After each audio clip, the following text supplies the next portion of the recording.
And welcome back, finally, to another episode of Talking Toku, Boston and now Ferndale, Washington's only podcast about Godzilla, Gamera, Ultraman, and all their kaiju friends. I am your host, David Scrivani.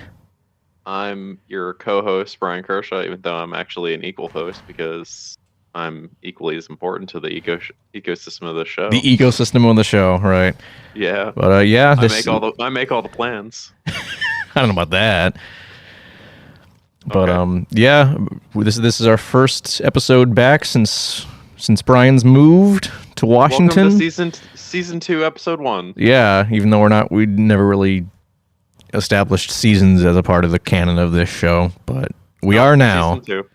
Season 2. Yeah, Surprise. the Brian on the other side of the country arc. Welcome.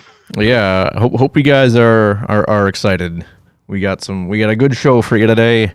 We're gonna be talking. I'm excited. You're excited? Oh, that's good. I'm excited too, Brian. So we're gonna be talking. What are we gonna be talking about today, Brian? Today we're going to be talking about kaiju for babies. Okay, AKA I don't know if that's gonna be the actual episode title, but AKA what you should show people who are new to the genre. exactly. Like if someone has any, very, very light interest in checking things out, maybe you saw Godzilla, King of the Monsters, or Godzilla versus Kong, and you were like, oh, that seems cool. I want to look more into this.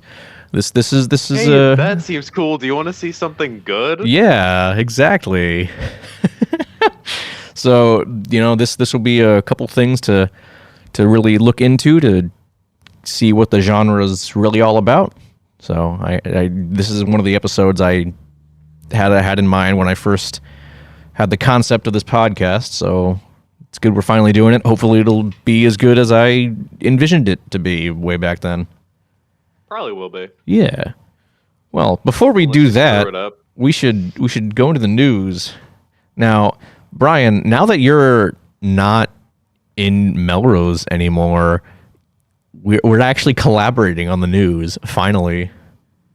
Oh, we are? Well, yeah, it's all in the doc, is it not? That's true. Yeah, That's so true. I So I can read stuff off. you could again Here. leave don't look at the last one. That's going to be that surprise. I won't. How about you do the first one? Yeah, hold on. We have 1, 2, 3, 4, 5. So if we wait. Yeah, so if I start off and then we switch off, I'll take the last one and it'll be perfect. Okay. Yeah. I was mainly going to do the second one because it's actually something I care about. None of this other stuff is what you care about, really? Oh. Oh, no, the pin... Oh, all right, I get to cover the pinball thing. Yeah. All right. Okay. All right, good. Okay. Okay. All right, well, first up in the news, Kaiju Masterclass is coming back. Last year, in the wake of G-Fest being canceled due to COVID-19, a bunch of online conventions popped up to take its place, most notably Kaiju Masterclass. And they just announced last week that Kaiju Masterclass II will be taking the place of this year's canceled G-Fest. Organized by genre historians Steve Reifel and Ed Gajicheski, webmaster of AkiraUfukube.com Eric Hominick, composer John DeSantis, and Kaiju Transmissions hosts Kyle Bird and Matt Parmley, Kaiju Masterclass brings together a masterclass of guests from across the kaiju genre, including director Kazuki Omori, who directed Godzilla vs. Biollante and Godzilla vs. King Ghidorah, as well as writing for, I want to say, Mechagodzilla 2 and Destroya, but I could be wrong about those. Suit maker Fuyuki Shinada, who did the suits for Godzilla vs. Biollante and Godzilla vs. King Ghidorah, as well as a number of the Gamera Heisei trilogy. Illustrator William Stout, who's done artwork for Raiders of the Lost Ark and First Blood. He's going to be talking about the unmade 3D American Godzilla film that was supposed to be coming out in the 80s. Actress Linda Haynes, who was in Latitude Zero. Voice actress Tiffany Grant, who was dubbed for Gamera Guardian of the Universe, as well as Gamera 3. And, in continuing with our last couple episodes, she's the dub actress for Asuka in Neon Genesis Evangelion.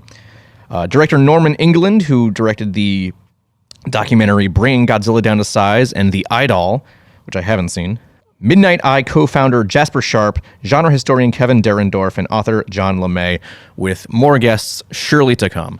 I don't know if you paid attention to Kaiju Masterclass last year, Brian, but if you didn't, you missed out on some great panels, and I'm really happy that they're bringing it back this year. I did indeed miss it out, but if it is archived, I'll watch it. I'm sure it's archived on their YouTube channel somewhere.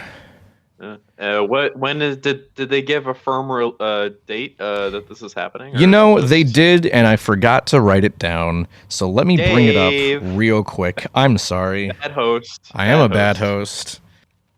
Kaiju Masterclass 2 will be taking place November 5th through November 7th, 2021. So mark your calendars for some Kaiju Tokusatsu goodness. Maybe we'll even do a recap episode of the entire convention. Yeah, I mean, that would be... It's just a free topic. Exactly. So, yeah. We can cover all our favorite panels and all our favorite tidbits of things talked about. So, yeah. Well, I'm excited for it. I'll pay attention this time. You better. I will. You better. I'll mark it on my calendar for real, I promise. All right. Do you even have a calendar now that you've settled in? Yes. All right, good. It's on my phone. Okay, I'll take it. Okay. What else we got for news, Brian? Tell us all about. More in the news. G-Kid's Neon Genesis Evangelion Blu-ray set finally has some slightly more affordable options. I actually did see this. I got emailed about it. Oh, did you? They emailed me nonstop about it. Oh my god!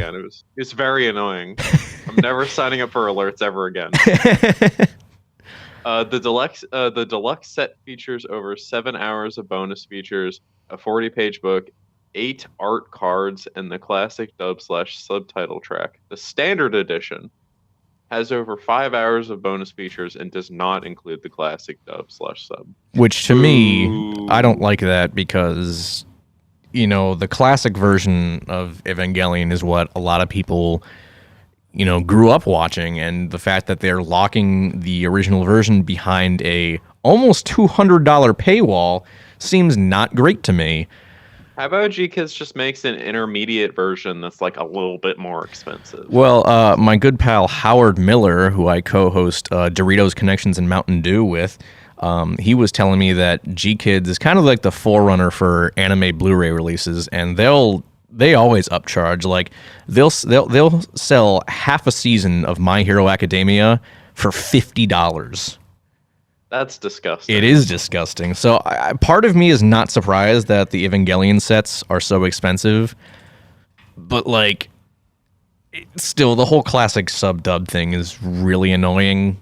I feel like it's not necessarily alienating fans, but it's still it's super easy to just include that on the standard release, and I don't know why they aren't.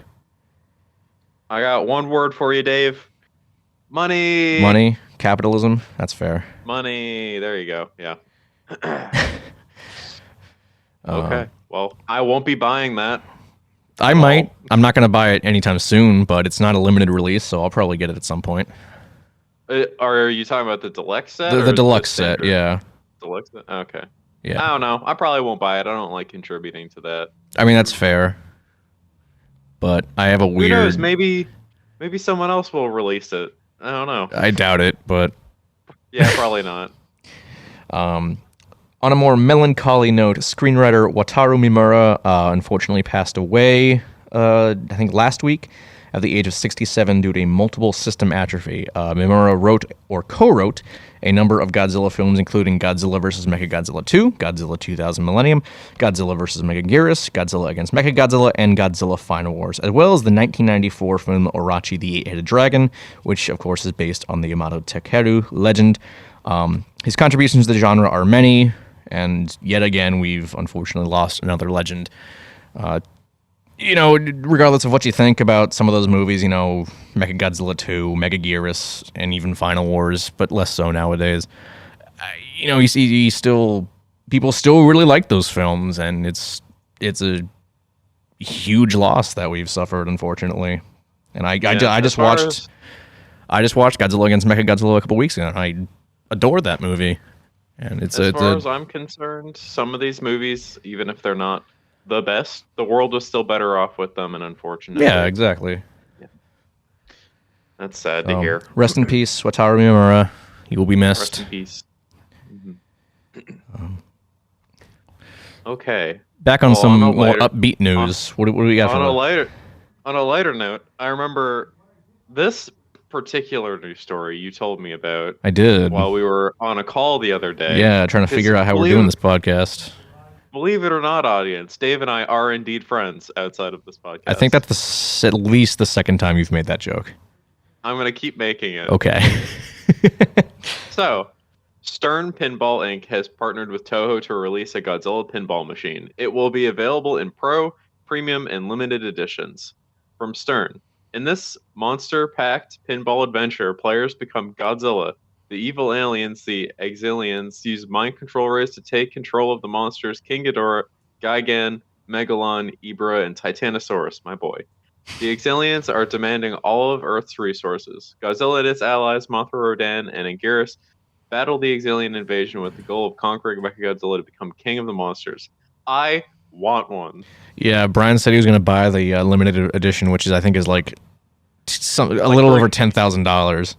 It's like more money than I'll see. Yeah, I'll be paying it off for decades. Let's just say that. I mean, if you have it, if you have the funds for it, I say go for it. But like, how often are you gonna use the pinball machine, Brian? I'd have to use it every day. Yeah, just to get your money's worth for it. Yeah, my return on investment. Maybe I could make like an arcade. Yeah, I mean, I don't know if you looked at the pictures or watched the video on the Godzilla YouTube channel. Did you? I did. It looks great. It looks really, really cool. It looks really cool.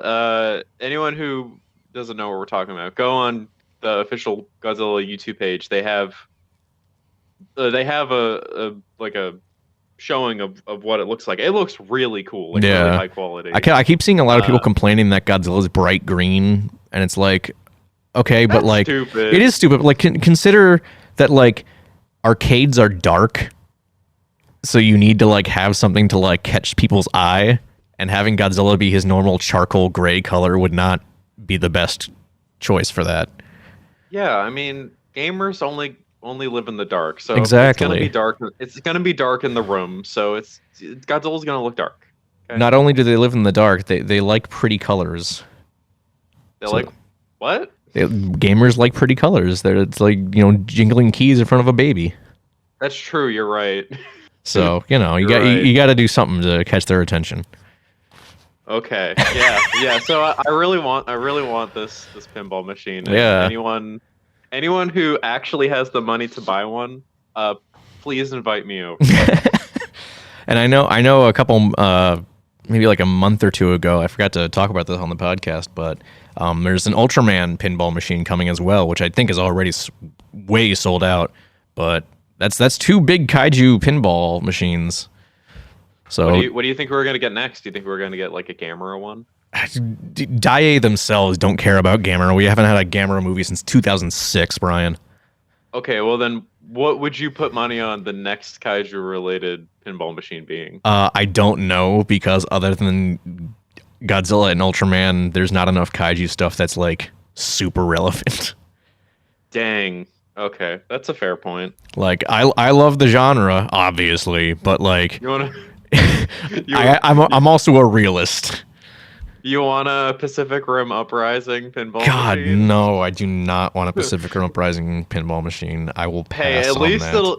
it'll probably be way more fun than the movie itself. I mean, yeah, you're probably right, honestly. Yeah. I wouldn't put it past it. I mean, I do like a good pinball game. Pinball's fun. It is.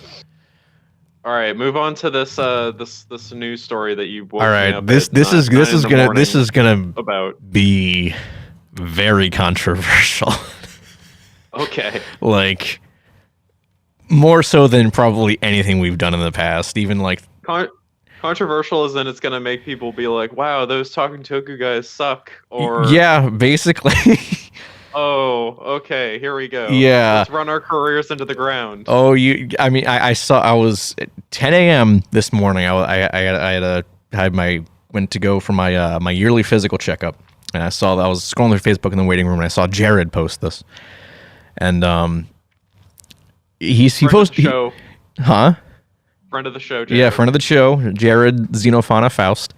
And he posted with the caption, "I fucking hate this." And I took one look and I just commented, "Well, can't wait to dig myself further into a hole for the podcast today." And he just goes, "Dig, dig, dig." Hell yeah. So this morning, and bear in mind, this may end up being one of the most batshit news stories we ever covered on this show. This morning, the United States Air Force announced Project Kaiju, which is an effort to protect large aerial tankers from being shot down by missiles. It has it has 9 departments, each of which is named for a giant monster. So we have Gamera, King Ghidorah, Mecha Rodan, which I don't really understand. That was never really a thing. Yeah, I don't know. Kumanga, Mothra, King Kong, Baragon, Colossus, and Godzilla. Now, Brian, tell me something. Do you see anything wrong with this picture? All of it. Because I see something very, very wrong. Well, for one, Mecha Rodan doesn't exist. Well, I'm not even But- talking about that. I'm talking about the fact that isn't it kind of the United States Air Force's fault that these monsters exist to begin with? Yes. Did no one like even stop to think about the potential negative connotations that this carries? Especially Godzilla. Yeah, like listen, so I'm not the one to call cultural appropriation for any of this stuff because for one, I think the argument's fucking stupid, and for another, most of the time it's 14-year-olds on Tumblr screaming about cultural appropriation when there's nothing actually being appropriated. It's just people sharing culture. Yeah. But this, I wouldn't say it's 100% cultural appropriation, but it is insensitive, to say the least. Oh, no, it's absolutely insensitive. Like, I mean... That's, okay. Yeah, it's... I mean, it's not. It wouldn't be a good look if it was any branch of the U.S. military, but because it's the Air Force specifically. Also, for anyone who doesn't understand why the U.S. Air Force dropped the only 2 nuclear bombs that actually kill people, like, I feel like if anyone mass. Listening to this would probably know that. I mean, that's basic U.S. history. I mean, you never know. I guess, yeah. But just spelling it out for people, so people don't think that we're tiptoeing around the subject. Yeah. The U.S. Air Force is responsible for, well, the U.S. Air Force was the branch that carried out the bombing of Hiroshima and Nagasaki. As one should know, but you never know. And now they're taking the names of giant monsters, Godzilla especially, that they essentially helped to create, and doing it as like a little cute thing, like, ooh, this is kaiju are cool. Look at us, we're naming ourselves after a kaiju, and it's like, yeah, maybe okay. Keep to your regular military call signs. Yeah. Maybe. I mean, like, on a very, very surface level thing, it is kind of neat, but like, if you look even an inch below the surface, it's like, oh, that's not good. That's not good at all. Yeah, whoever came up with this idea, they just scream, I have no idea what the message is behind the movie. Oh, absolutely. Yeah, no. Because, the thing is, like, it's not a secret about what Godzilla stands for. No, it's really not. They spell it out in, like, every movie. Mm-hmm. So, it just, I don't know.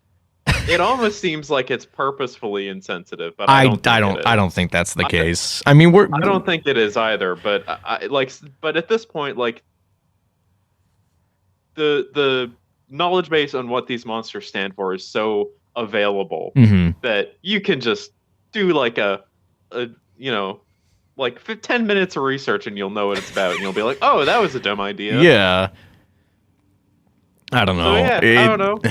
And Also, from a practical standpoint, this naming convention is going to confuse a lot of people in the Air Force. what do you mean?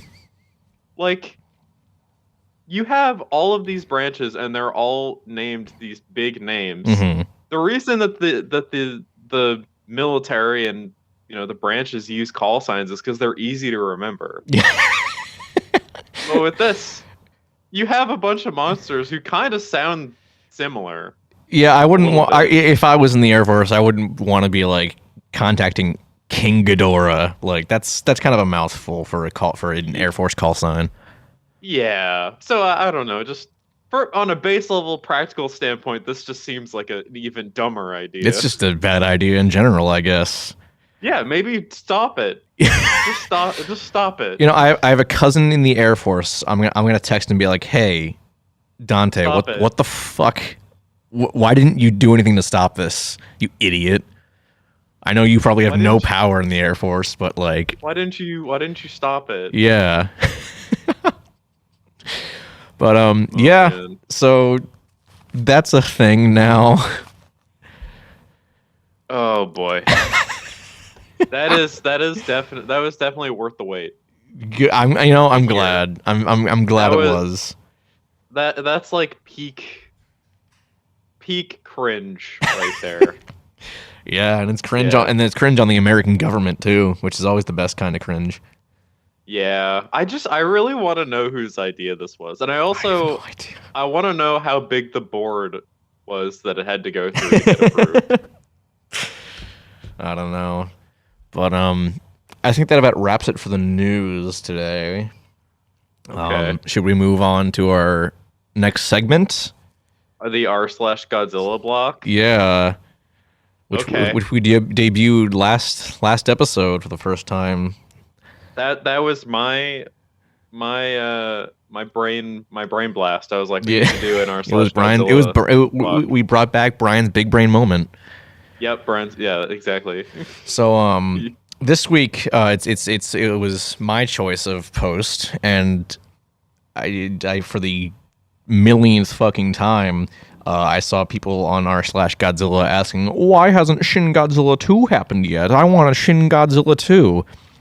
And for anyone who's seen Shin Godzilla, it does end on a pretty interesting cliffhanger. Spoiler alert, Godzilla is so Godzilla goes through a bunch of rapid evolutions throughout the movie. And at the very end, after they freeze Godzilla, the film ends on a shot of Godzilla's tail. There's all these weird Godzilla humanoids like splitting off from his tail. So it's like, oh, they stopped him at the very, very last second. And like, yeah, that's a cool cliffhanger. Maybe that could be a cool route to go for a sequel. But like,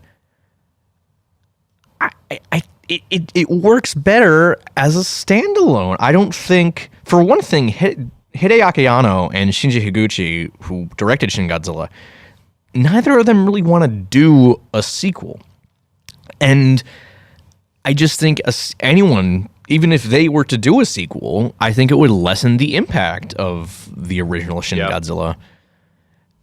And I for sure think it would lessen the impact of the final shot. That final shot is one of my favorite final shots from any movie. Yeah, it's chilling. And I understand wanting to see, going somewhere with that, but I can't envision a way that it would still be thematically interesting instead of just like a kind of generic creature feature, I think it would lessen the impact that movie had for sure.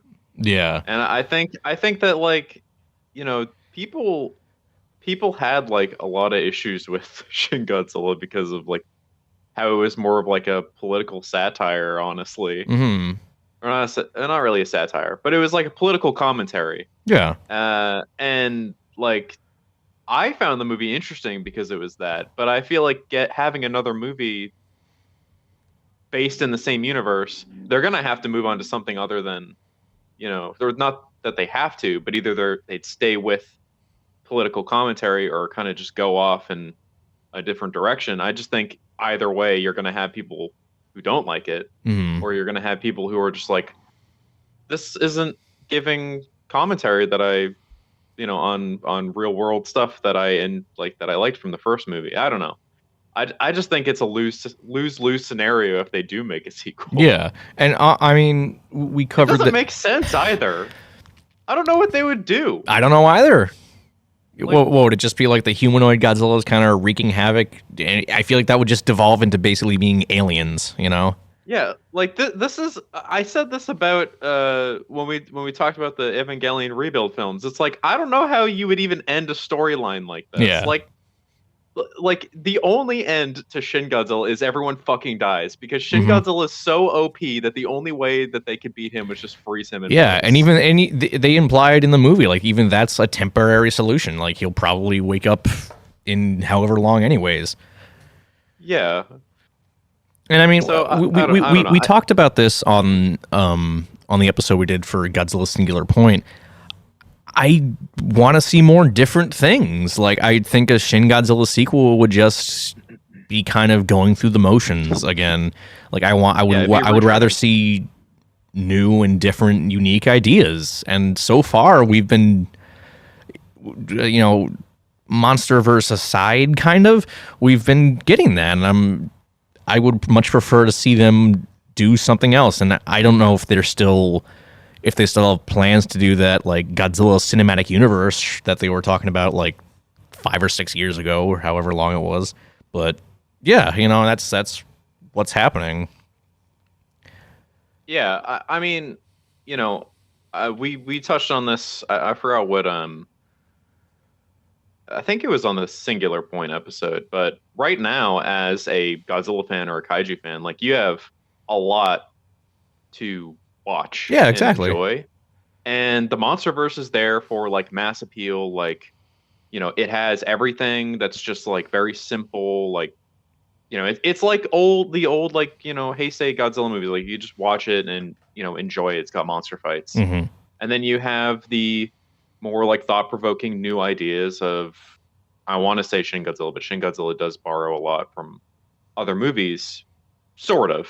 But it has newer stuff. And then you have Singular Point, which is so off from what we know that it's very entertaining. Yeah. We talked about that on our episode on Singular Point. So I just think that by going back and making sequels to Shin Godzilla, it's just going to bring us back to a point of, oh my God, I'm so tired of seeing sequels. Please make something new. Yeah.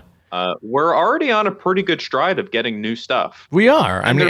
There's still good stuff for people who like the sequel formula in the MonsterVerse. I don't see why they would stop making those, because they performed relatively well. Yeah, I mean, Godzilla versus Kong, regardless of any of your opinion on it, like, it made a shitload of money, and I think it was like the highest grossing movie since the pandemic started, which is incredible. Yeah, and like, Dave, you and I, we enjoyed watching it like once or twice. Yeah, but we're not going to really watch it again. So they're good movies, like, they're fun. But as lifelong Kaiju fans at this point, we just want something with more substance. Yeah, and as it stands right now, like, we don't actually have any upcoming Godzilla media at all. Like, there's been no sequel to Godzilla versus Kong announced. There's no season 2 for Singular Point announced yet. So yeah, at the moment we have no Godzilla media to look forward to. But I do think it's appropriate to assume that there is definitely stuff in pre-production. Oh, absolutely. We just haven't heard about it yet, I'm sure. Yeah, but we always get these lulls in between these, because the last couple of years has just been release after release after release. Yeah, I mean, like, after Godzilla Final Wars, there was a 10-year gap between Godzilla media, between Final Wars and the 2014 Godzilla. There's for sure stuff coming, and I'm still excited about it. But yeah, for people who want sequels to movies, there's a bajillion Godzilla sequels. They're always going to be there. Just go watch them. That's it. That's it. Yeah, That's it. I think we've said our piece. But everyone who's just please stop asking for a Shin Godzilla sequel. Hideaki Anno doesn't want to make it. Yeah, It's not let gonna him get do made. what he wants to do. You know, he's finished That man- Evangelion finally, and he wants. That man has finished up his very depressing lifelong project Yeah. of finishing Evangelion. Let him rest, please. Let him do other stuff. He's doing Ultraman. He's doing Kamen Rider. Let him just make other weird things than in Godzilla. He looks exhausted. He does. Every picture I see of him, he just looks like he needs to take a nap. Yeah. And I So honestly, I don't blame him. Pounding him. Stop it.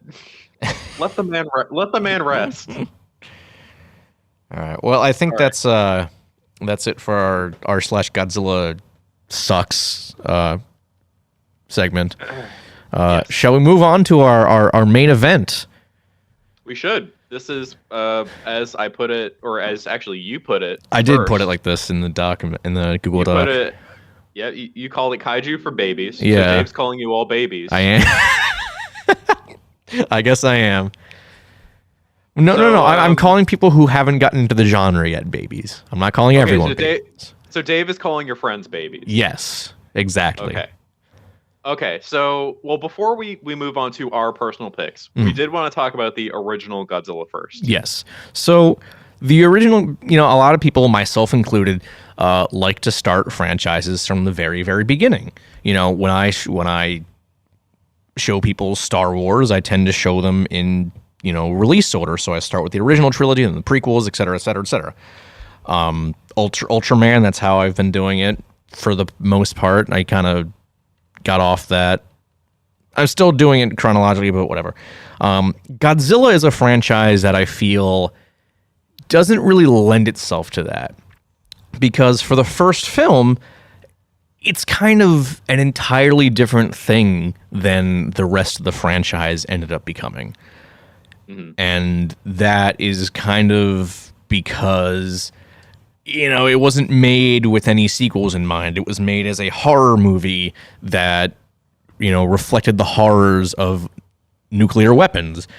And it's like I said, it's a horror movie, and the franchise quickly got away from that tone, aside from like a couple exceptions here and there, like the Return of Godzilla and Shin Godzilla and stuff like that. So for that reason, I personally wouldn't recommend it for like for someone's first Godzilla film. I'd say definitely show them down the line, but if Yeah. you want to get them into it, Godzilla 54 is a little bit of I dare I say abrasive to someone who's not familiar. It is haunting. It's a haunting movie. It is. It may not leave. And also, because it is so different, it's not necessarily a great representation of what the rest of the series is like. Yeah, that's what I'm saying. Yeah. So I mean, I think you and I are in agreement that everyone should see the movie because it's very important. Yeah, no, I am firm in my belief that everyone, even if you don't have any interest in Godzilla whatsoever, like any self-respecting film buff should see the original Godzilla. Or again, not even film buffs, just anyone, because the original Godzilla is so historically and culturally important. I think it's a movie that everyone should see. Like, you see all those lists like, 1001 movies you should see before you die. I absolutely think Godzilla should be included on those lists. Yeah, and also I would say, you should definitely take the chance to get it because I mean, the original version of it only became available relatively recently. 2004 they finally released for its 50th anniversary, which is criminal in my eyes. Thanks, U.S. government, for that. So yeah, I think that everyone who cares about film at least a little bit and who wants to immerse themselves in not necessarily the genre, but I mean just immerse themselves in topics that are not necessarily comfortable. Godzilla's the original Godzilla is fantastic to watch. It's very haunting, probably not going to be able to watch it a whole lot, but it is very significant with film and in the Japanese consciousness. And I think it should be, I think if we're going to carry on as a species, we need to learn these lessons. And I think that Godzilla is a great way to learn them through film. Mm-hmm. We don't need to learn our lessons through bombing each other and then realizing that it's a terrible idea. We can just portray it in film and get the same idea. Yeah, exactly. So, yes, Godzilla, while being personally my favorite in the series, not a good idea to show that right off to someone. I'd say show it to them if they are like all in. Mm-hmm. Like if they've seen a bunch of movies and they know they like it, and you're like, all right, let me throw you in a time machine. We're going to go back and watch how it started. Mm-hmm. I think that's probably what we're getting at here. Yeah. Unless this person is like a film buff, as you say, and they want to like go in. Yeah. Like one of my friends, he's I don't think he's a critic, but he is like a journalist for some web movie news site. He watched the MonsterVerse stuff and he liked him. But then I think when HBO Max dropped most of the Showa films on there, he went in. I don't know if he continued through them, but I know he did go and watch the original, and he's like, "This is legitimately incredible." So, yeah, and he's very, very not super interested in the franchise, but the fact that he went and watched it and absolutely loved it, that's a good sign, Yeah. I think that for people who didn't like the MonsterVerse movies because they were just too like Michael Bay-y, just go watch the originals. They're good. So I'm curious. This just kind of popped into my head. Where would you rank Godzilla King of the Monsters, like the American version of this film? Like, would you say that's a better starting point than the Japanese version? No, because I don't think that that's a necessarily good representation of what the series is either. Mm. And I think that edit, whenever I think about it, I just think it's just whitewashing the movie. I don't know. I don't think it's. I hate that cut because it just takes away everything that it takes away all the substance from the movie, and I think that that's really, really negative. So I no matter how quote unquote good it is in terms of like pure like filmmaking, I don't even think it's good as film personally, but I still think that just due to it taking out all the substance and just bringing it down to a very base form, I think that I hate it. I probably hate it as much as the new King of the Monsters. Interesting. I wouldn't recommend it as an entry point, but like, I actually really like the original King of the Monsters. I think it's, as a typical 50s B movie, I think it works really, really well. Like I think I watched it for the first time in years, like maybe last year, and I'm like, wow, this kind of rocks. Not gonna lie.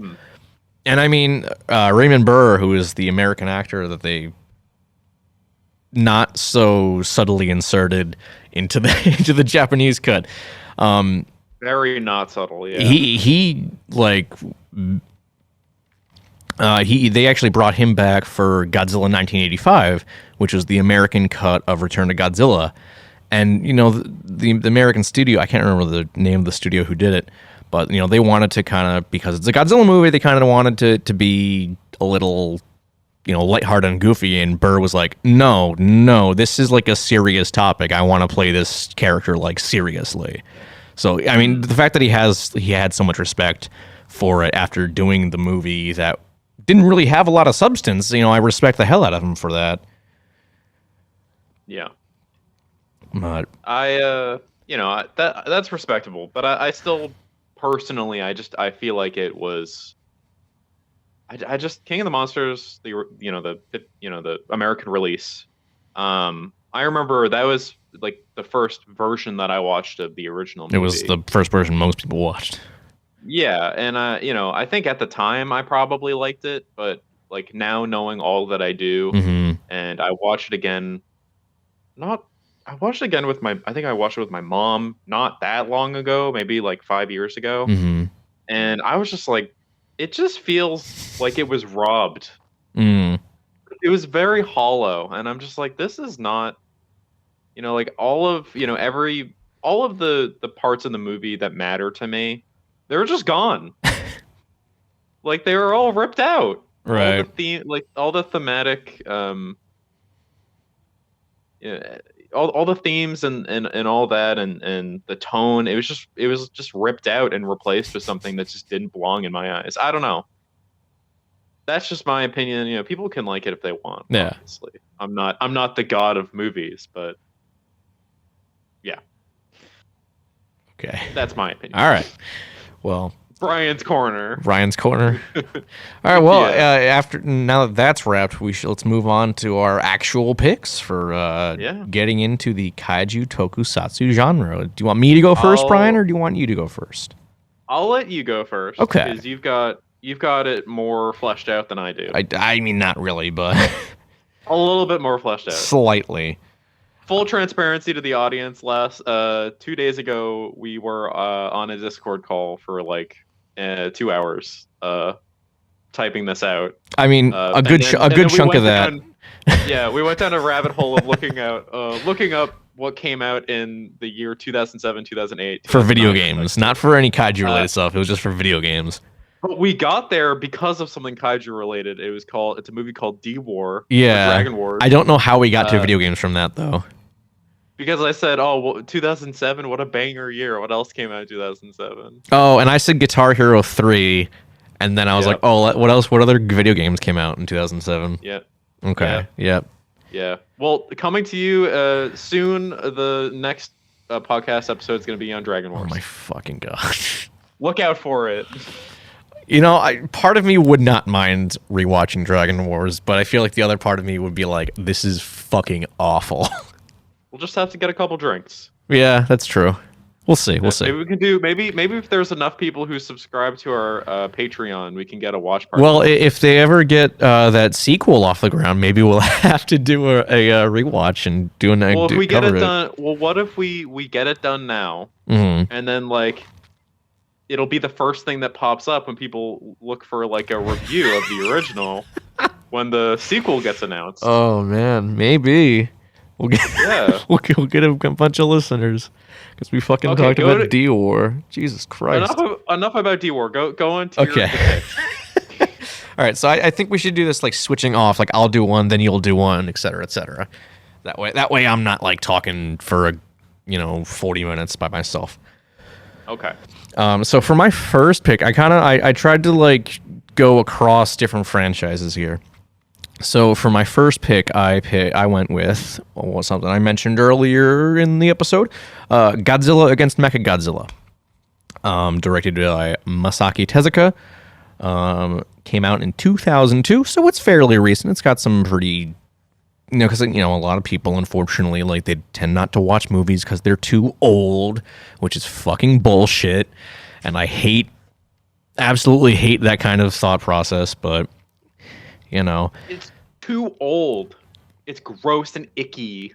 Yeah, I knew someone who like she refused to watch the Evil Dead movies because they were too old. That's a shame. It is a shame, and I'm like, well, especially because those movies aged very well. They did. They are some of my favorites, and she's like, no, they're too old, and I don't want to watch it. I'm like, you fucking bitch. Wow. Oh, you're gonna have to cut that. I'm not in speaking terms with them anymore. I don't care. Anyways, Godzilla against Mechagodzilla. Personally, I think it's a really great introduction to both those characters. I think that version of Mechagodzilla, Kiryu, is one of the most interesting versions of that character. Spoiler alert. Favorite. Yeah, spoiler alert. It's they dug up the bones of the original 1954 Godzilla and built a giant robot mech around it. And I think that's a really cool idea. And they actually do something with that when Kiryu and Godzilla first face off. Godzilla roars and it triggers, the genetic memory of the original Godzilla, and he goes on a Rampage, and it's fucking awesome. And you I know, love the scene where he goes through the building. yeah, he just casually walks through it. Just walks through it. Yeah, that's one of my favorite moments from that movie. I think Kiryu's Berserk Rampage is one of the coolest scenes in that movie. Yeah, for sure. And Godzilla's characterization in that is, you know, for someone who may have watched Godzilla versus Kong, I think it's very similar characterization in that, because in Godzilla versus Kong, Godzilla's kind of a bastard in that. And I feel like that's much the same as it is against Mechagodzilla. Like in Godzilla against Mechagodzilla, he's like firmly not a good guy. He's more of that like the force of nature kind of thing that they went for in 2014, but he's less caring about the world. He just wants to fuck Japan up because they did some bad things. But yeah, I think it's because that's really at the core of a lot of versions of Godzilla in terms of personality and characterization. And I feel like that suit, especially the 2002 to 2003 Godzilla suit, is one of the, not only one of the best looking, but also one of the most expressive suits as well. Yes. I mean, there's big eyes. You got the big eyes.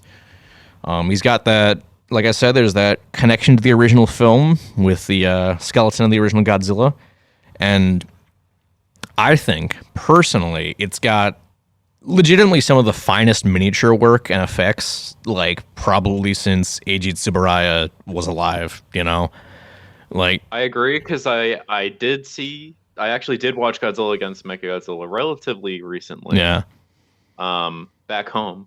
And I remember thinking to myself, wow, those miniatures look really good. Yeah, the final battle in Tokyo is like it's so good. It like everything. For one, when Mechagodzilla flies into that fight, that's hype as hell. Yes. But yeah, that whole fight, I love it. It's so good. Yeah. And you know what the cool part is? What? I'm gonna kind of be cheeky here. It has a strong female character. It does. And you know, this is actually one of the films I bring up when people are like, "Oh, no one goes to watch Godzilla for the human characters," and it's like, well, actually, this one has like a really solid character. Yeah. You know, she gets really fucked up at the beginning of the movie. She does. She like works herself back up. She literally has a training montage. She does. Where she's like jogging and doing push-ups and shit. It's awesome. I mean, and the whole thing is that Akane, that's her name. She has PTSD because, you know, I think it was like 1999. You know, she got too cocky in fighting Godzilla, and she got like half her squad killed, and that's why she's, you know, stuck at a desk job. She was like isn't she like a pilot, or I don't know, was she like a gunner for one of the masers? She was, and she shot the maser at Godzilla's eye, and that caused him to be like, oh, ow, that hurt, have some atomic breath. He was like, oh my god! Yeah, and then the atomic breath caused an avalanche, and the truck fell down, and he just stepped on the truck and killed like 5 people. Yeah. So, yeah, and then it's a very horrifying thing to watch. It is. And again, you know, she, like you said, she builds herself up and earns the respect of the rest of her squad mates, and it's a really, really well thought out character arc. I honestly think that this movie has some of the most interesting characters in the franchise overall. Yeah, that's going to be a when it comes to the Godzilla movies that are our picks, it's a running theme with them. Mm-hmm. They have good characters. They do, and I didn't put it on there, but I would definitely suggest watching the sequel as well, Godzilla Tokyo SOS, because I think that one's a little better than Against Mechagodzilla, but it's a sequel, so it doesn't really work as a standalone, so that's why I went with Against Mechagodzilla. Well, if you like Mothra, there's a lot of Mothra in Godzilla Tokyo. There is, and I think it's the best Mothra design. Yeah, There's a whole lot of Mothras. There is. Ugh. And it's also some of the best music as well since Akira Ifukube passed away. I think Michiru Oshima is, compared to some of the other Godzilla composers, I think her work is dreadfully underrated. I We mean, got to hear some of it live. we did. We at G-Fest in 2019, there was the Kaiju Crescendo concert, which had Michiru Oshima conducting her own music, which I think is the first time she'd ever done that live in a live setting. She had never conducted her own music in a concert before. She did a great job. She did. And her Godzilla theme, I think at this point, is like super iconic to the point where when she first came out and they started playing that, the entire audience was doing like the Queen "We Will Rock You" thing, where they stomped along to the beat of the song, and it's incredible, yeah. And then Eric Hominick came out later in the show, and he's like, "Oh, you guys kind of already did this, but you ever heard 'We Will Rock You' by Queen? Let's do that." And it was really funny. And then I think after the show, I ran into John DeSantis, who is the other organizer of the concert, and he's like, "Yeah, we really weren't expecting people to start off with that, but we just kind of ran with it." So that's incredible. Yeah. I think I was there. Yeah, for that. you went up to bed. This was me and a couple other people. We went to Denny's, and then when we got back to the hotel, my I ran God. Of course. Yeah, we ran into John, and that's how I found out that Michiru was going to be at the convention the next day. So that's incredible. But yeah, that was a good time. It was. But yeah, Godzilla against Mechagodzilla, it's pretty great all around. Yeah. Pretty great characters, pretty solid story, great effects, great music. Just real good. So that's my first pick. Your first pick. All right, so my first pick is a Godzilla movie that came out around the same time with less good effects, but still good. I would show Godzilla 2000, but specifically the American version, because the Japanese version kind of sucks a little bit. Mm-hmm. Yeah, it kind of sucks. It's probably the only instance where the American version improves on the Japanese version. Yeah. I've seen the Japanese version maybe once, and it was compared to the American cut, which I've seen multiple times. It's paced terribly. Yes. And it's the sound mixing is weird. Like there's no music at some points where there feels like there should be music. Mm-hmm. Yeah, it's not great. I remember when we got the Japanese version finally, and I watched it and I was like, wow, we were not missing much. Yeah, we were so excited to finally see the Japanese cut, and we were like, oh okay. Oh, this is kind of bad. This is kind of lame. Yeah. But anyways, I personally love Godzilla 2000. I think it is a great representation of the rest of the series. Because I think how I wrote it when I wrote this, I said this iteration of Godzilla is like pretty bog standard. Like, yeah, he's just kind of Godzilla. Like, there's nothing new about him. There's nothing really super like out there in the story. Mm-hmm. So it's just you follow Godzilla. The characters are following him, and whatever. We're not following him, but they're kind of just there is an opposition monster, Orga, and then there's Godzilla, and they just kind of do their own thing. And they come later at the end of the movie and they fight. That's how most Godzilla movies work. So it's pretty easy to understand, and it's basically like that in every other. Yeah, it is a very bare bones film, and I think that's why it might be a good starting point. I've kind of grown lukewarm on it recently. I think it's fine. Wow. There are things I like about it. I like Orga a lot. I wish we saw more of him in other things, but unfortunately that's not the case. But yeah, it's a bare bones film, but that's not necessarily a bad thing. It's a good starter. I think. Yeah, and I It think opens the door for stuff. and I think that's what the case for a lot of fans of our age, because it was really the first proper Godzilla film since 1985 that got a widespread release in the United States. It actually got theatrical distribution, which for a foreign film is pretty out there, especially in the year 2000.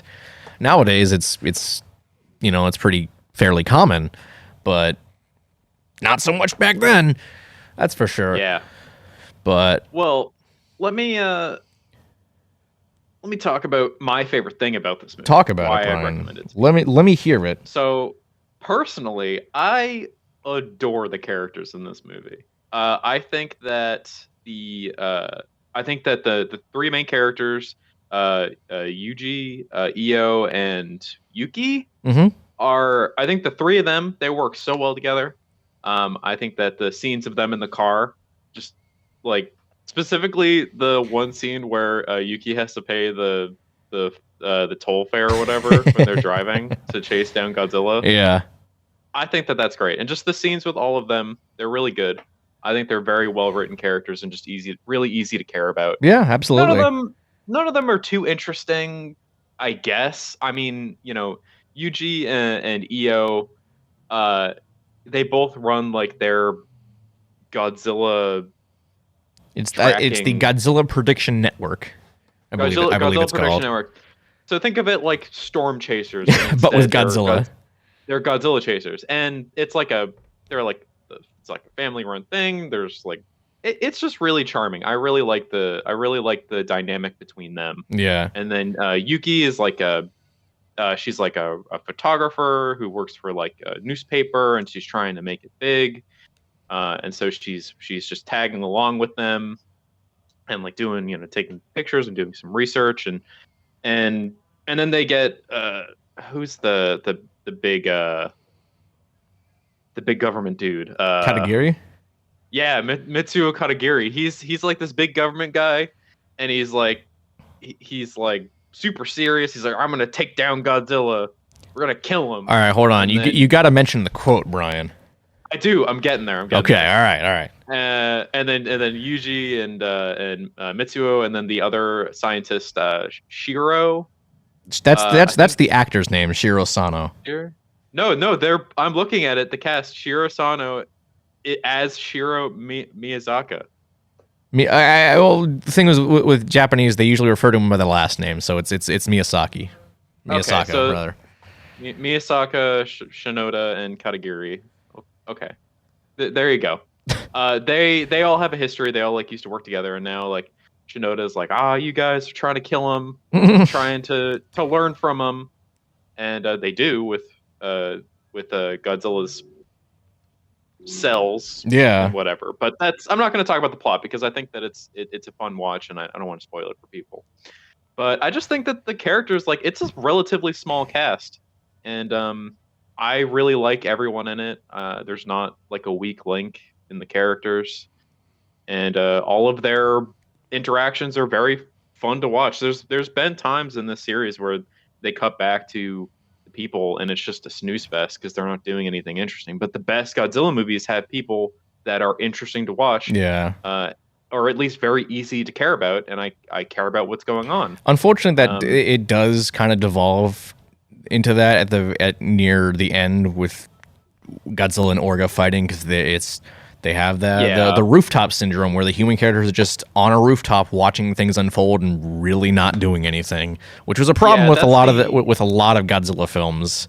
That's the only weak scene in this movie, for me at least, is at the end with them kind of monologuing on the roof. it's just not very interesting. The rest of the movie for as good as a movie like Mothra vs. Godzilla is, that's what happens in the film. About that rooftop scene. Oh boy. Oh, hold on. I think we're talking about a different quote here. There is one of my favorite moments, which Dave and I have quoted. Brian, I think we might be talking about different quotes here. Katagiri gets yeeted off the roof by Godzilla, and Shinoda screams, "Katagiri!" It's great. Oh, and then Katagiri yells Godzilla. Yeah, but it's great. Brian, I think we were talking about different quotes when I brought that up. What?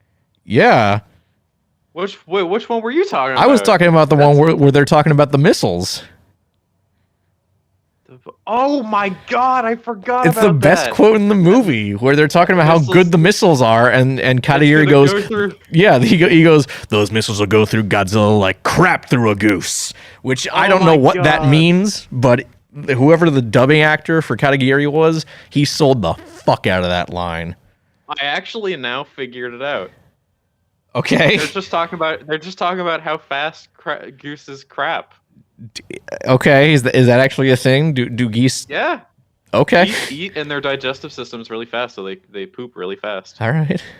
Who wrote that line? That's what I want to know. Okay, so that's my first pick. My first pick is Godzilla 2000. Got some really memorable lines.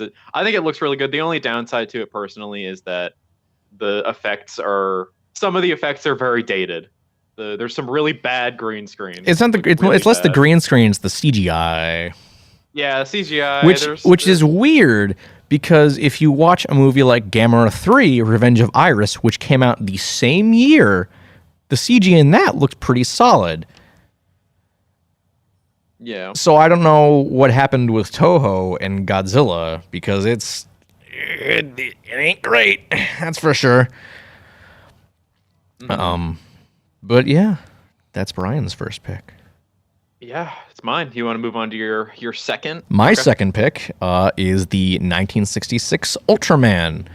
We covered Ultra Q, the predecessor, on the show a couple weeks ago, and it's a good show. You should watch it, right, Brian? You agree? Yes. Good show. Definitely, except for the Bear and Spider episode. Yeah. You should go listen to our episode on if you want to hear why Brian doesn't want to talk about the Bear and Spider episode. Yeah, please go listen to it. Yeah. So while Ultra Q is kind of a more Twilight Zone, Outer Limits, horror tinged show, Ultraman is more in line with the Godzilla films of that era, the mid to late 60s. So it's kind of upbeat. It's a little dark at times, and those darker episodes are some of my favorites. I have some listed here, such as mostly the really dark episode is My Home is Earth, which, spoilers, I'm going to talk about spoilers. I don't know, Brian didn't really talk about spoilers for Godzilla 2000, but I'm going mostly all in.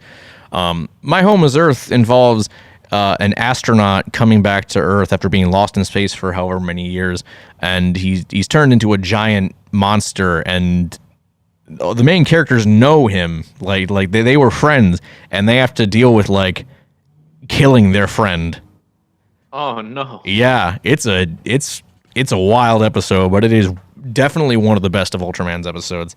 But yeah, my favorite episodes of Ultraman are that, Terrifying Cosmic Rays, and The Monster Graveyard, all of which were directed by one man, Akio Soji, who I've waxed poetic about, I think on the Ultra Q episode, because I talked about the Ultra Q movie that he did in the 90s, which we still need to watch, Brian. Yes.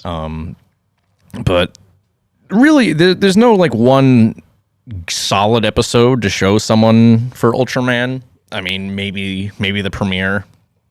Ultra, I don't know what the episode's called. It's Ultra something number 1. I don't know what that something is though. I should, because I'm a Kaiju fan man, but I don't. I'm sorry. I'm a fake Ultraman fan apparently. Yeah. But yeah. So it introduces the kind of hero subgenre of Kaiju media, which is nowadays it's kind of just Ultraman taking up that vacuum. But back when Ultraman like first premiered back in the late 60s, early 70s, there were a bunch of copycats, namely Zone Fighter from Toho, which actually had regular cameos from Godzilla, as well as Gigan and King Ghidorah. I've never actually seen those episodes, but I've never actually seen anything from Zone Fighter, honestly, but hey, they exist. more stuff to watch when it gets a release, maybe. I don't know if it'll ever get a release. I think I have a link to a Google Drive with fan subbed episodes on it. Maybe I'll watch that soon. Who knows? Maybe we could do an episode on it. We could do an episode on Zelda. An obscure episode. Yeah. But yeah, I mean there's again, it spawned a couple different things, you know, as well as Zone Fighter. There's Fireman and Mirror Man, which I don't know about Fireman, but I know Mirror Man was also maybe, but Mirror Man was also from Tsuburaya Productions. It's not exactly a copycat. It's just them trying to recapture that success they had with Ultraman. But yeah, no, I mean Ultraman. It's got. I think it's a great entry point into like the weirder side of the kaiju genre, because you start to get some of the weirder designs in terms of kaiju. You get Pigmon, who, you know, we talked about on Ultra Q because it was a recycled suit from Garamon from that episode, from the Garadama episode. But you also get huh? Such a weird design. Yeah, but then you get like some of the you know, the more well-known Ultra Kaiju. I mean, I guess Pigmon's pretty well-known, but like stuff like Baltan, like that's an alien. It's a really striking design. It's like it's almost this kind of like samurai-esque alien-looking thing, and it's such a cool look.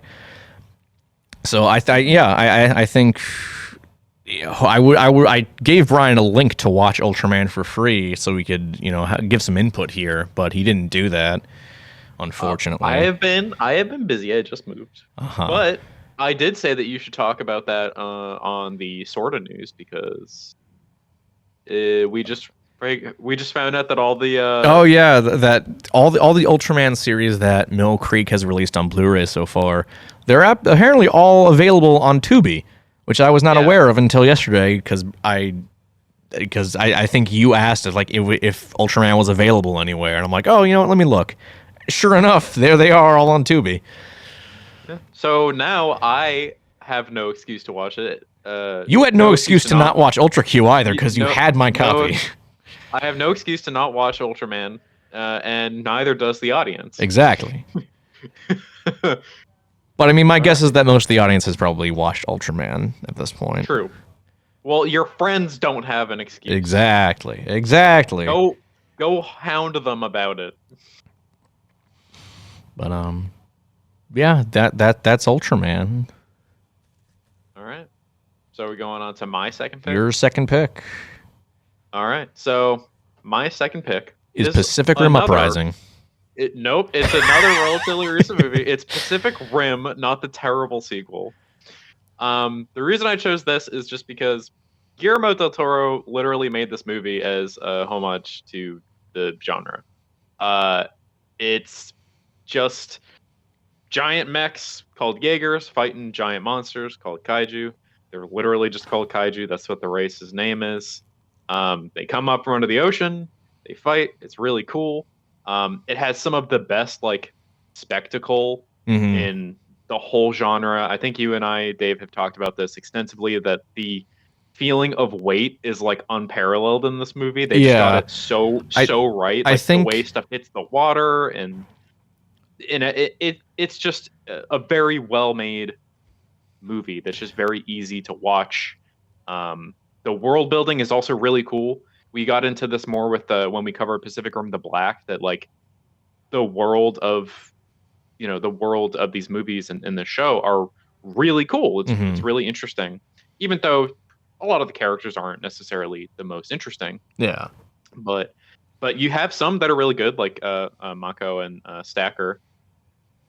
But yeah, and some of the characters from the show too are pretty interesting. But we're not talking about the show. We're talking about the movie. We're not talking about the show. The show is accessible, but I'd say definitely watch the first movie before you watch the show. Yeah. Yeah. But did you have anything to say about it, Dave? Yeah, but the whole thing with the weight, like I think Pacific Rim was the first time I had seen anything kaiju related, and I actually realized, oh, these things are fucking massive. Like, Yeah. it was that opening scene in Alaska where Knifehead comes out of the water. Like, that's the first time I actually felt like this was, this impossibly large creature. Because I mean, that's largely due to like how the camera is angled, because it is like looking up at him as he's breaching the water. And But you also have like the water effects coming down off of his like flat face, and you're just like, oh, that's a lot of water. Yeah. And I mean, it's in large part due to the fact that Guillermo del Toro is just such a fucking master of monster movies in general. Yeah, he's a master of his craft. I mean, any world building and like new universes, he's really good at just making stuff. No, absolutely, yeah, going with it. And a lot of the practical effects in this movie, I mean, he is like, that's his like trademark, is he makes practical effects for everything, and they look super good.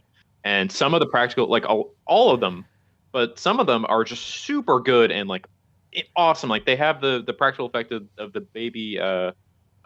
What's the Otachi? Otachi. Like the baby Otachi. That's all practical, and it's pretty big. It's the little thing that eats Hannibal Chow. Mm-hmm. That whole thing is practical, and I love it. I think that he did a great job with just establishing size and weight in this movie with practicals and also the CG effects. I mean, some of the best, a big part of the practical effects that they do is that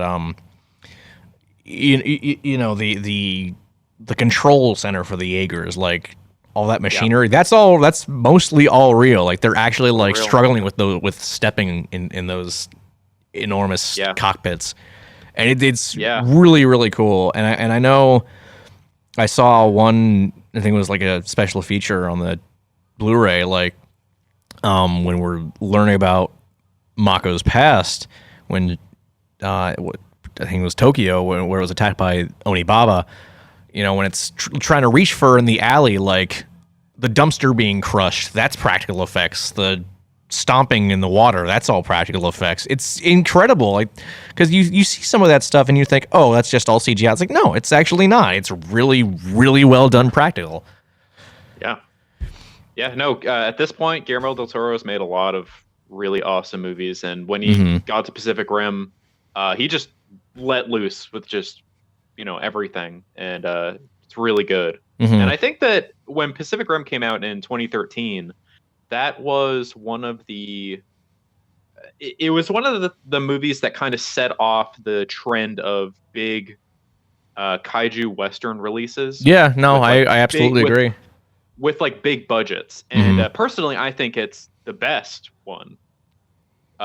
Personally, I just think that because Pacific Rim is just a new thing, it was a new thing.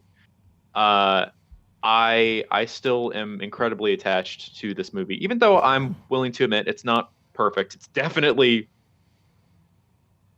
it's got some rough edges. Its sequel. It's definitely got some rough edges. The character work is not the best. But you do have some solid characters in this that you can attach to. Even if the characters aren't that great, they're all very memorable because they are. They can be kind of caricature-y at times. Yeah. Like what's his name? Not Herc, but his son. Oh yeah, Chuck Hansen. Chuck. Yeah, he's very, very stereotypically Australian. But I think he is Australian in real life. He is. Yeah. No, his character is just asshole. Yeah. That's it. Yeah. Asshole with daddy issues. Yeah, exactly. But no, it's great. Like they again, some really not great characters, but definitely fun and memorable.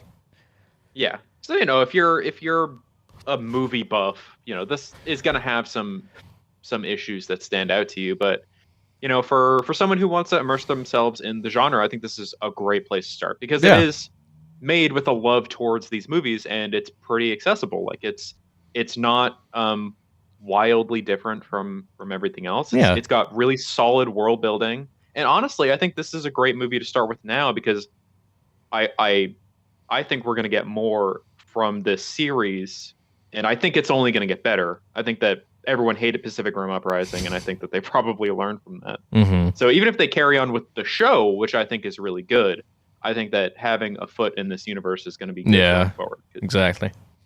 Yeah, and I think that all of the other releases, like the comics, were also pretty well received as well. So, so you know, that's my second pick. I adore Pacific Rim. So as do I. Definitely go watch it. Don't bother with the sequel. The sequel's bad. We're gonna have to do an episode on the sequel at some point, Brian. We are gonna have to do an episode on the sequel, and it will be our first drunk review. Well, we're gonna get drunk and do the podcast like that. No, we're gonna get drunk. We're gonna watch the movie, and we're gonna take drunk notes, and then try to decipher them after. I like that idea. That's a good idea. All right, let's do it. All right. For my third and final pick, again, trying to go across different franchises here, I went with Gamera versus Gyaos. Some people would probably say, oh, the Gamera trilogy, which is admittedly a very, very, very good pick, because I am of the opinion that the Heisei Gamera trilogy is like peak kaiju media. But, you know, I don't want to show people the best of the genre and then just have to be disappointed with everything else they see, you know? Yeah. I remember watching some of the bad ones with you. Oh boy. Yeah, I wouldn't. I mean, I guess I'm trying to think of other like examples to use with that, but like, you know, I tried to go Star Wars, but like, I mean, that's if you were to show the original trilogy, that's like how you're supposed to start off and then watch the prequels. So I don't know. It's yeah. Most of Star Wars is bad. Yeah, yeah. That's not really a great example, but yeah, you know what I'm trying to say. Like, I don't want to get people's expectations up too high and then show them something else. You don't want to show them the best of a series, because then the rest of it is just going to be lesser. Yeah, exactly. You want to show them the middle. Yeah. Yeah. Which is why I picked something like Godzilla against Mechagodzilla instead of something like Godzilla versus Biollante or Godzilla Mothra King Ghidorah, you know? But for Gamera versus Gyaos, I think that film, to me, is like the last good Gamera film until Guardian of the Universe, which is the start of the Heisei series.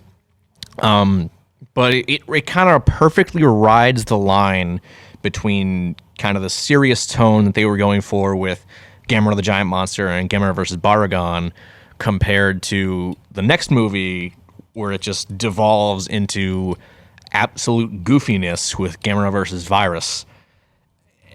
And I have to, I'm going to attempt to remember the quote-unquote fan theory that technically, and that's in big quotation marks, technically I think it's Showtime series, True Blood, takes place in the Gamera universe.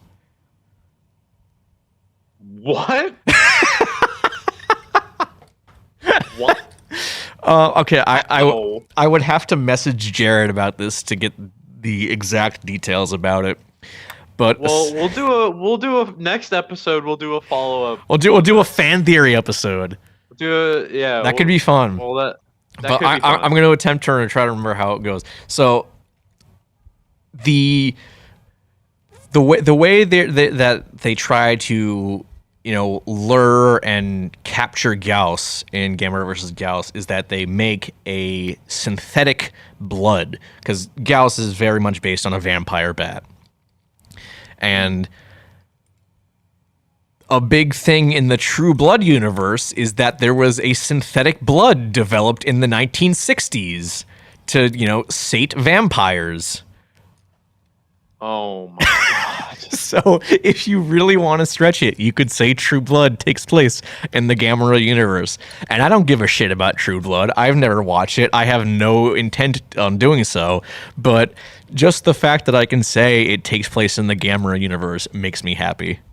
That just gives it just reminds me that of how the Transformers universe is in the Friday the 13th universe. Yeah.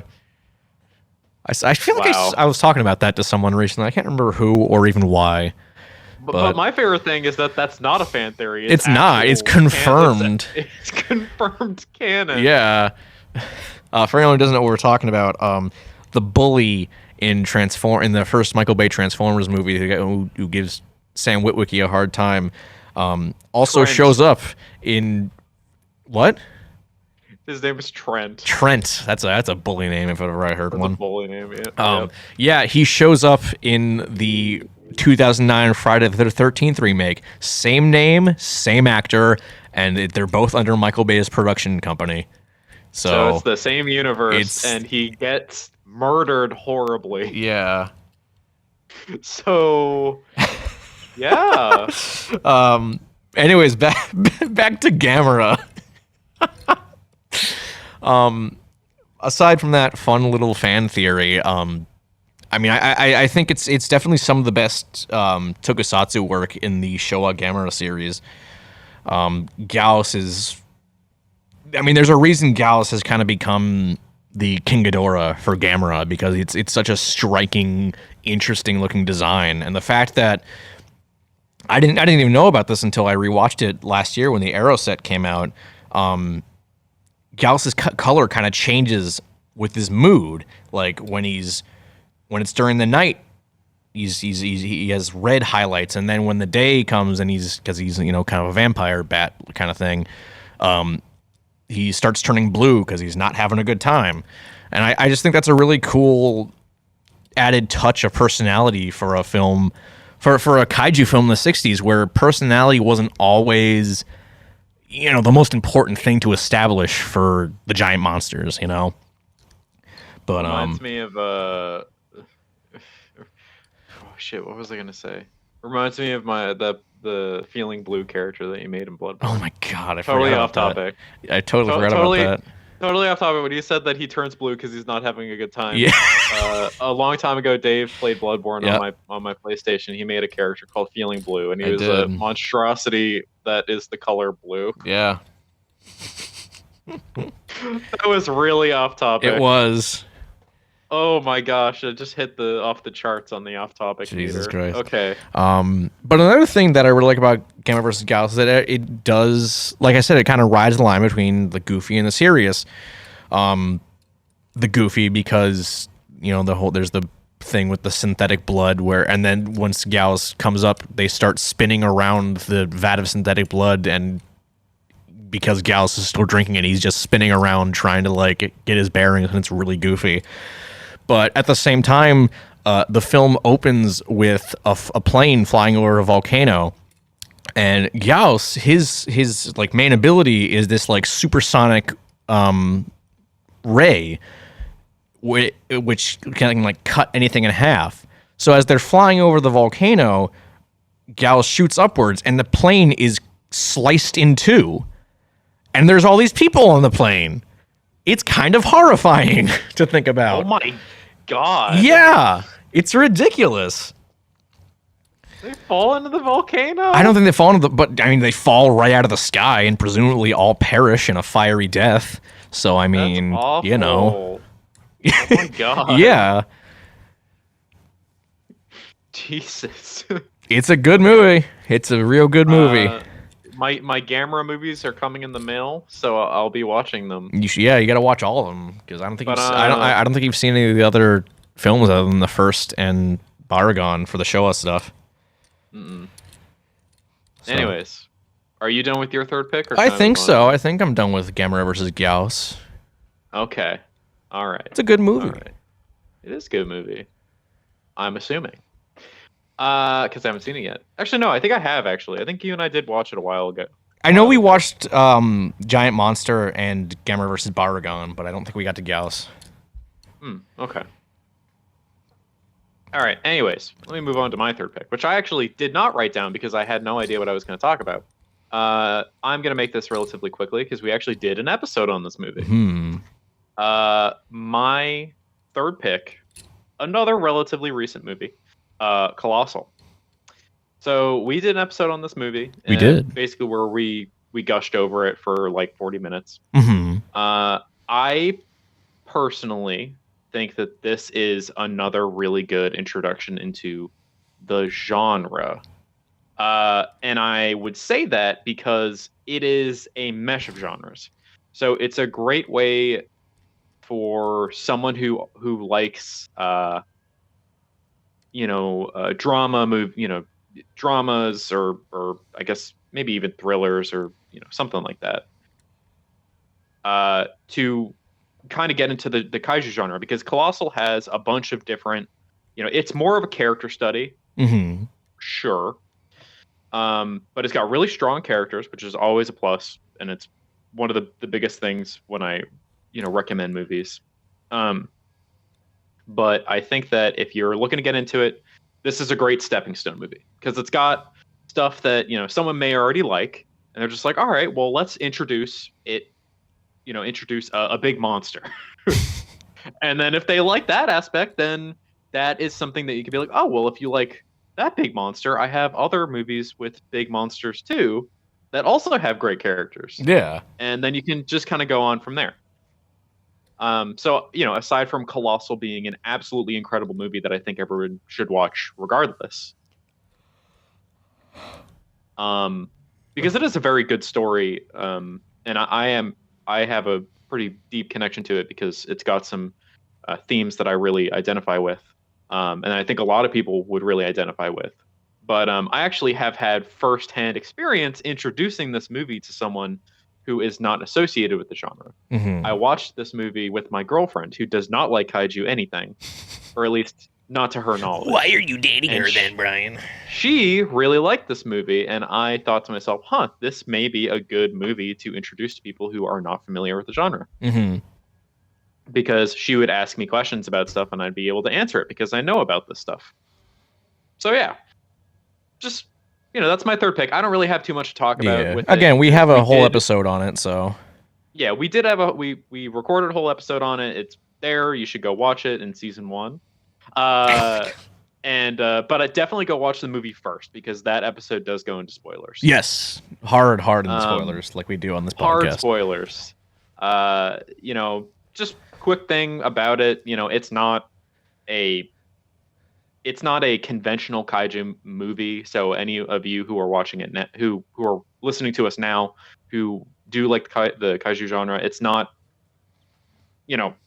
it's not like a Godzilla movie. It's very different. It follows mainly characters. So if characters are not what you're looking for, then this may not be for you. No one watches kaiju movies for the humans. But if you do love really well done characters and character studies, and a bit of drama, and especially if you've had trauma in your life, go watch this movie. It's really good, and it ends really well, and it's got a pretty uplifting ending despite someone being murdered. So yeah, but he deserved it though. He did deserve it. He was a bad person. I like how you said we're not going to go into spoilers. Yeah, well, we just spoiled the ending, kind of. It could be anyone, I suppose, yeah. But if you start watching the movie, you're gonna know who it is pretty quickly, I feel. Maybe. But honestly, it's more about the journey. Yeah, that's true. That's very true. Yeah. So that's my third pick. Don't really have much to say about it, but yeah, go watch it. Yeah, and listen to our podcast, because we need more listeners. Yeah. Donate to our Patreon. Donate to our $50 Patreon. Our $50 tier, the one and only tier, where you get the sketch for the unfinished poster thing. Yeah, that's it, and nothing else. Yes. Yep. And maybe I'll give. Well, some people listen to it on the MMTV SoundCloud, but I don't post the SoundCloud link. I post the Spotify link, and that goes up later than the SoundCloud. But oh my gosh! So I'll give you the SoundCloud link if you donate to Patreon. So you'll get it maybe a day or two early. But then I also forgot to upload the Evangelion Rebuild episode to SoundCloud until yesterday. Oh my god! So it's been up on Spotify for 2-3 weeks now, but I just didn't get around to putting it on the SoundCloud until 2 days ago. So Spotify exclusivity confirmed. Yeah, okay. Basically. All right, well that's it for our picks here. Yeah. I think we got some good yeah. picks here. I would. We did. And of Yeah. course, these are, even though we are kaiju experts, everyone, I recommend everyone think about what they would show to newcomers. I think it's a very interesting thing to think about because everyone has their own idea. Either they want to work from the middle like us and show them the standard movies in a series, or you want to show them the best and work your way down. Yeah. Something to think about. Now, Brian, do you think are there any honorable mentions that you want to bring up? I mean, an honorable mention for me is Godzilla versus Mechagodzilla. I agree. That's just because that is my favorite movie ever. I agree wholeheartedly. And also because I am a sucker for Mechagodzilla. The only reason I didn't pick it is because I think it's one of the best in the series. So I would want to show someone after we've kind of watched a couple. But that's personally my opinion. Like, I think Godzilla versus Mechagodzilla and Terror of Mechagodzilla, they're both incredible movies in the series, and I would rather show someone those after they have decided that they like Godzilla. I agree. So yeah, that's my opinion. It's kind of, I wanted to talk about it and say that as one of my picks, but I just couldn't do it because it's just like, that's like my favorite movie. Yeah. I know because when we were on the Discord called Making This Doc, you brought that up and I was like, oh, well, we should be coming after this from like an objective standpoint. Do you think that's like objectively a good thing to show people for the first time? Which you could make the argument for it, but personally, I wouldn't put it as an entry point for the franchise. And also because that movie's gory. Kind of, a little bit, yeah. There's some blood in the final battle. It's got a lot of blood. Mechagodzilla fucks up Anguirus real bad. Yep. So it may be a little bit hard to watch for some of the more squeamish people. But yeah. That's my honorable mention. Well, let's see. I have a couple here. Other than Godzilla vs. Mechagodzilla. Aforementioned the 90s Gamera trilogy, which I already talked a little bit about, so I won't talk too much about it now. I would say probably Return of Ultraman or Ultraman Ace, which are my two favorite Ultraman series so far. I would put in more recent Ultraman stuff if I really had watched any of them other than Ultraman Orb and Ultraman Z, so I'm not going to do that. But I do like Ultraman Orb, so sure, I guess. But I would say probably, again, like I say, I don't really want to, show people the best one, but also Mothra versus Godzilla is one of the best and is also a great starting point because you're also introduced to the more almost fantasy element of tokusatsu, Yeah. And also Mothra is like probably the second biggest character next to Godzilla. Mothra's one of the most identifiable. Yeah, exactly. So, she's right up there with Godzilla himself and Anguirus, Rodan, Ghidorah. They're all the biggest ones, yeah. Yeah. So yeah, those are my my honorable mentions. All right. Well, want to move on to our last final segment? Anything new we're checking out? Yeah. So I this just popped in my head, Brian. Did I ever tell you that this is that the name of this segment is an acronym? Is it? Yeah. So it's called What Cool New Kaiju Thing Are You Checking Out Right Now, right? Uh-huh. So I specifically when I wrote up the pitch for this podcast, I wanted to make it a really, really overly complicated acronym. So that's a long name, right? Uh-huh. But you can abbreviate it to Wink Tacorn. What the fuck? Yeah. Why? I don't know, because I thought it would be funny. Oh my god. Or what new cool, not what cool new, but you get the point. You get the gist of it. What new cool kaiju thing are you checking out? Yeah. Oh my god. So, Wow. what Fun new cool fact. kaiju thing are you checking out right now, Brian? Well, we mentioned this, but I'm going to be watching the Ultraman series Hopefully. on Tubi. So, gonna be. I'm having my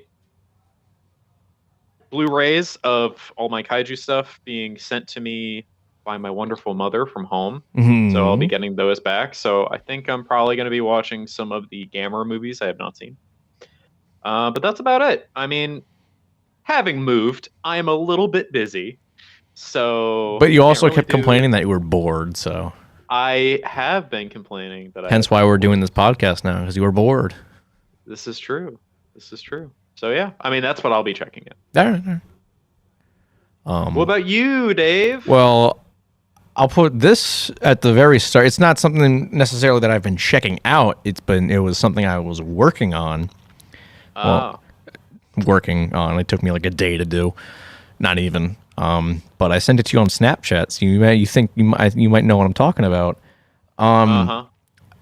I made a Clone Hero chart for some Godzilla music. Oh my god. So for anyone who doesn't know, Clone Hero is a free fan game for, Guitar Hero, where you can it supports all instruments, and supports any custom song that you can possibly think of, and it's super, super easy to make custom songs. And so I was like, well, let's find out how easy it is. So I made a Clone Hero chart for Godzilla vs. Anguirus by Masaru Sato from the Godzilla vs. Mechagodzilla score.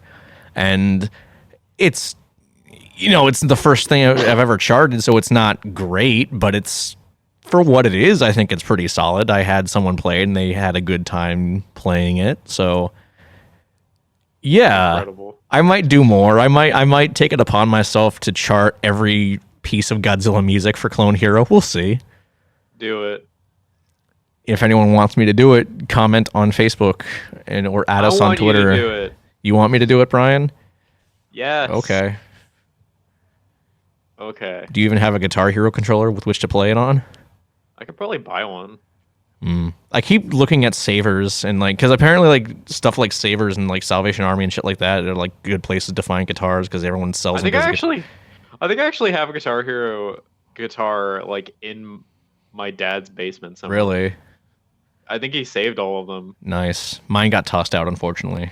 That sucks. It's tragic. Yeah, I really want to play Clone Hero. I want to play my own song that I made, but I can't because I don't have a controller for it. Do you think I can bind it to a keyboard? I mean, you could. It'd probably be terrible and Maybe. weird I to don't play. know. I could probably make it work. Maybe. I don't think it'd be as fun as playing on the guitar controller, though. Probably not. Anyways, we that's- should probably wrap this up. Well, I got one more thing I want to talk about.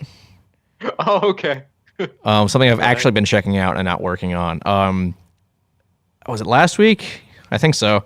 I blasted through the entire campaign of Maneater, Oh, hell yeah. which is not really a kaiju thing until the DLC just adjacent. came out, but I haven't played the DLC yet. But Kaiju adjacent. yeah, and there's a Pacific Rim reference in it, so Nice. Yeah, so Maneater is, as the developers refer to as, a shark PG, a shark playing game. I love it. Yeah, it's kind of repetitive because the missions are just eat fish, eat humans, eat hostile fish, eat other Heard humans. It's fun, though. It is very fun. It's it's very repetitive but very fun because I really liked the old Jaws Unleashed game on the original Xbox, and this kind of fills that void. And you have a bunch of abilities, like you can launch balls of poison at enemies, or you can you can produce an electric field when you dodge, which stuns enemies, and it's really fucking cool. Legendary game reviewer SkillUp said that Maneater is game of the generation. I'll accept that. So I gotta play it sooner or later. Yeah, it was free on PS5 a while ago. It's available on Xbox Game Pass. Well, there you go. Also, disclaimer: Maneater is a Tripwire game, and It anyone who is. keeps up with the news. Unfortunately. The Tripwire CEO is a bit of an asshole. Yep. But the Maneater developers came out in front of it and said that they do not agree with their CEO. Yeah. So good on them. Yeah. All right. Yeah. Well, that's all I had to say on Maneater. It's a good game. I would play. You should play it if you have the I will. chance. Yeah, DLC also dropped on Xbox Game Pass. So Yeah, I haven't played the DLC yet, but I really want to. And apparently, they already are teasing the next DLC because the DLC is all. The current DLC is all about like, fucking conspiracy theories, and it actually is kaiju related because there's a boss called the Atomic Leviathan in the DLC. Oh hell So- yeah! Yeah, I wonder what that's in reference to. I love it. But yeah, apparently the next DLC is going to be like cyberpunk related. My God. So I hope you're ready for cyborg sharks. I am ready. So am I. All right, but I think that'll about wrap it up for today. Unless you want to Possibly add. possibly one of our longest episodes. Oh no, the Rebuild of Evangelion is definitely much longer because this is gonna have because with all the technical difficulties we had, I'm definitely gonna have to edit this down. Okay, fair enough. But, All right. Well, unless you have anything to add, Brian. nope, nothing to add. All right. Good to be back. Yeah, I agree.